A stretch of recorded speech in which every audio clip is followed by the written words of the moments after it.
Salam dan bahagia Ibu dan Bapak Guru. Perkenalkan, saya adalah Fardila, Guru Mata Pelajaran Sejarah di SMA Negeri 24, Bandung, Jawa Barat.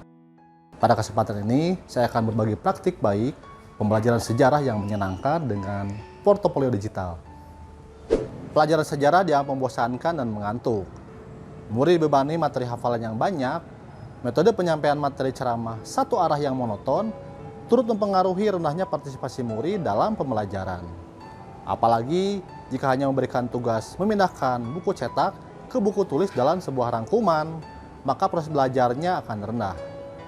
Setelah melihat situasi ini, apa yang dapat guru lakukan? Sesuai filosofi pendidikan Ki Hajar Dewantara, yaitu Ingarso Sung Tulodo, Ingarso Mangunkarso, dan Tuturihan Layani, sejatinya guru senantiasa harus berkreasi strategi dan media pembelajaran inovatif yang mampu membangkitkan minat baca dan belajar murid. Sebagai salah satu mata pelajaran wajib untuk jurusan IPA dan IPS, di jenjang SMA, seharusnya murid mempunyai prioritas yang sama dengan pelajaran yang lain untuk belajar sejarah dengan sungguh-sungguh. Keberagaman yang terdapat pada murid-murid kita diantaranya keberagaman latar belakang ekonomi, kesulitan memahami bahasa karena murid tersebut berasal dari wilayah lain, murid yang sedang berjuang untuk memahami materi namun karena kemampuannya kurang sehingga tetap mengalami kesulitan, murid yang memiliki minat pada bidang tertentu, dan sebagainya. Tantangan ini terlihat pada murid 10 IPA 3, di mana murid lebih fokus pada mata pelajaran matematika dan IPA. Murid menganggap sepele terhadap pelajaran sejarah, padahal sejarah adalah salah satu mata pelajaran wajib untuk jurusan IPA dan IPS. Sesuai dengan tujuan luhur mata pelajaran sejarah, yaitu untuk membangkitkan semangat jiwa nasionalisme dan patriotisme murid, belajar dari peristiwa masa lalu sebagai perwujudan profil pelajar Pancasila. Langkah pertama yang dilaksanakan adalah membuat kesepakatan kelas terkait tata tertib, pola belajar di kelas, agar suasana pembelajaran kondusif dan menyenangkan. Selanjutnya saya memberikan asesmen diagnostik non-kognitif untuk mengumpulkan informasi awal kesiapan belajar murid dan mendapatkan kategori murid dengan kompetensi yang dibutuhkan dalam pembuatan portofolio digital. Hasil asesmen diagnostik berupa pemetaan murid menjadi 7 kelompok yang terdiri dari 4-5 murid dengan kemampuan dan minat yang beragam. Di antaranya murid yang mampu mengoperasikan laptop dengan pemanfaatan akun Baja.id, murid yang mampu membuat ilustrasi peta konsep dengan aplikasi editing sederhana, dan murid yang mampu menelaah materi sejarah dari berbagai sumber bacaan. Strategi yang saya kembangkan adalah pembelajaran berdiferensiasi konten dan proses, di mana murid diberikan kesempatan mengembangkan kreativitas sesuai minatnya. Tahapan pembelajarannya sebagai berikut. Pertama, membuat 7 kelompok sesuai materi yang dibahas, yaitu sejarah kerajaan Hindu-Buddha di Indonesia. 2. Guru membuat situs dari fitur akun Baja.id dengan akses edit bersama sebagai acuan kerja kelompok. 3. Membuat pedoman cara-cara penggunaan dan tata letak situs sebagai langkah awal pekerjaan kelompok. 4. Guru menyampaikan tujuan pembelajaran metode kerja kelompok. Materi sejarah kerajaan Hindu-Buddha di Indonesia untuk memudahkan murid memahami materi dan pembagian tugas anggota kelompoknya. Kegiatan selanjutnya, setiap pertemuan penilaian proses pembuatan portofolio menggunakan rubrik penilaian kelompok.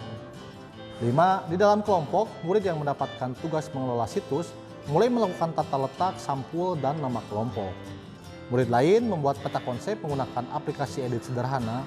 Selanjutnya, anggota yang lain mencari bahan rujukan materi sesuai dengan topik kerajaan yang dibahasnya. 6. Proses pengerjaan portofolio digital ini dilakukan selama 1 bulan atau 4 pertemuan, masing-masing 2 jam pelajaran. Semua tahapan tersebut dibuatkan laporan dan disampaikan dalam pertemuan dengan kepala sekolah untuk dibahas dan mendapatkan umpan balik sebagai proses pembelajaran selanjutnya. Hasilnya, murid mendapatkan pengalaman belajar kolaboratif digital yang menyenangkan. Portofolio digital berbasis website materi sejarah kerajaan Hindu-Buddha di Indonesia yang diselesaikan oleh 7 kelompok. Diferensiasi konten berupa kelompok leluasa untuk menentukan tata letak dan ilustrasi supaya terlihat bagus dan menarik. Diferensiasi proses dalam kelompok berbagi tugas sesuai dengan kemampuan dan minatnya. Sebagai pendidik, saya merasa bangga dapat membimbing murid untuk gotong royong menyelesaikan tugas bersama. Murid pun berusaha menyelesaikan tugas dengan penuh tanggung jawab. Tautan hasil kerja ini saya bagikan ke komunitas belajar mata pelajaran sejarah untuk menjadi bahan diskusi dan umpan balik rekan sejawat. Dan pada tahap akhir yaitu mengkomunikasikan dalam bentuk presentasi kelas. Saya senang melihat murid kelas 10 MIPA 3 begitu antusias dalam berkolaborasi menyelesaikan portofolio digital. Faktor keberhasilan strategi ini adalah konsistensi dalam melaksanakan kesepakatan kelas untuk berusaha menyelesaikan tugas dengan baik. Dukungan kepala sekolah, lingkungan sekolah, guru dalam membimbing murid, dan kemauan murid untuk menghasilkan karya digital secara bersama-sama. Pembelajaran yang dirasakan adalah pentingnya komitmen bersama dan ketekunan dalam menyelesaikan pekerjaan dengan kolaboratif. Dampak bagi diri bahwa saya harus terus meningkatkan kompetensi dan pengetahuan pembelajaran berdiferensiasi yang berpusat pada kebutuhan belajar murid. Dari pembelajaran sejarah yang saya dapatkan tadi, saya pribadi lebih mengerti tentang kerajaan-kerajaan di Indonesia. Dan saya juga mendapatkan skill baru, yaitu dapat mengoperasikan website untuk presentasi digital. Pembelajaran sejarah menggunakan portofolio digital berbasis website sangat menarik.